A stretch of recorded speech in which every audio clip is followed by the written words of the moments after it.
be leaders? And then on the flip side of that, what about people that really just don't want to lead? What do they do? Where is their place? What do you think about that? Like, is a leader nurture versus nature? Like, what makes a leader? Both. Okay. So I absolutely do believe that there is a combination of both. I think that we're all, and I'm not going to get too philosophical into this, but I think we're all born with certain genetics that we're predispositioned to have certain set of skills that we're naturally going to have, right? But I think the other part of it starts right after birth, right? With how we're taught, how we're educated, how we're disciplined, all of that, right, is part of also how we grow up and what dictates part of our nurture, right? And then what our experiences are, our mentors, the opportunities that we get early on in life to lead, whether it's in sports, whether it's in activities, whether it's in, music, drama, whatever it is. Leadership in school is even an opportunity, right? For student body leadership, etc. And so all of those coming together and culminating into who we are when we become adults, right? So all of that dictates whether or not, we continue down that path. I will say that that's only part of it. You could start out and do that. You could have parents who are both leaders in their fields growing up, and you could go to school for that. You could be the ASB president. You could lead in your football team. All of this, all the way up through, and go to college and become a leader and everything else, and then go into the workforce and suck it, right? Totally, just be the worst leader there is, because it may not actually naturally be part of who you are, right? So that's why I think it's a combination of both. I don't think you can be a leader because you're educated to be one if you don't naturally have the heart to be one. It's a little bit of both. And I also don't think if you have the heart to be one, but you don't have the skill set inside of you can do it either. You have to have a combination of both. And a great example of that is people who are over promoted and undertrained, right? So they may have the heart to do it, but if they don't have anyone who's given them the opportunity to learn the skills to do it, they're still not going to be good at it. So it takes both sides of it. And there's enough history out there to show that it takes both sides. So that's the first part of it. The second part of it is not everyone should be a leader, not everyone is a leader, and not everyone is going to become a leader. And everyone needs to know that. And I think that starts out with the leaders that exist. So we have this tendency to think that everyone wants to become a leader. Everyone wants our job. Everyone wants to grow inside of our organizations and become the next CEO, the next president, the next fill in the gap, right? And that's absolutely not true. And we need to stop assuming that if people don't want that line of career path, that they aren't good, or they are not a top performer, or they are not, going to be long-term in your company.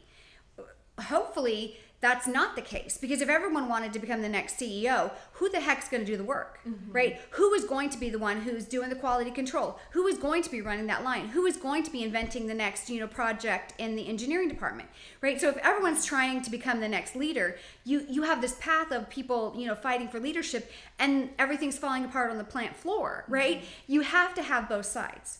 And so what I've done in my career is I've really worked hard to tell people there are two sides of leadership. There's a leadership of people, and then there's a leadership of information, right? And you want one or the other, right? You need experts in your field, and you need experts who want to lead people. And both of them are super important, right? And an expert who wants to be in charge of their field, that could be someone who is the superstar on the plant floor, who comes in every single day and is a CNC machine operator, and they have no mistakes. They have the top quality product. They are there every day, and that's all they want to do. And they're super proud of the work they produce. And you know what? They are just as valuable as that CEO. Maybe more valuable than that CEO, because you know what? They're the ones who at the end of the day have produced the product that's given the CEO the ability to continue to operate, right? Yeah, and you need to give them as much as much opportunity to be successful in that role as that leader, right? And you need to give them as much training, et cetera, right? Kudos, the whole 9 yards. So don't assume everyone wants to be a leader, and don't assume that just because they don't want to be a leader, they're not excellent at what they do. And give them an opportunity to figure out what their career path is. And that's why you sit down with each person, you say, what is it that drives your passion, right? Is it people? Yeah. Or is it something that you excel at? Is it education? Is it, is it production? What is it that you love?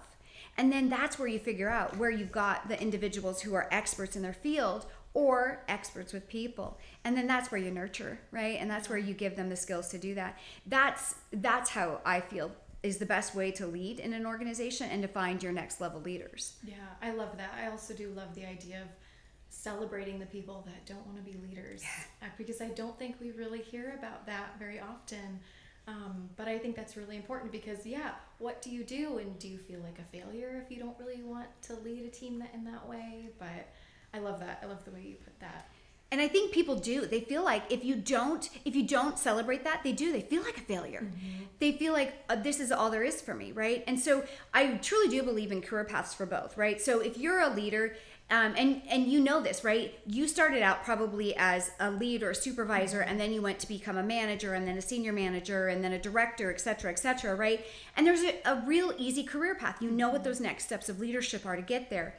You need to do the same thing on the other side, right? So if you've got that expert, you say, okay, so where does that start, right? So you're a CNC operator, right? So the next level is what, right? Is it a senior CNC operator? Is it a level 2 operator? Is it a level 3? Are you now training other operators, right? So still doing your trade, but training other as a journeyman, right? So you figure out what that career path is so they can continue to learn the skills in the field that they love. Right? Because you still want to grow them. You don't just want to leave them where they are stagnant, right? And that's how you continue to give them a chance to grow those skills, to advance in that area, to earn more income. And then also it gives them an opportunity to be recognized for what they're doing.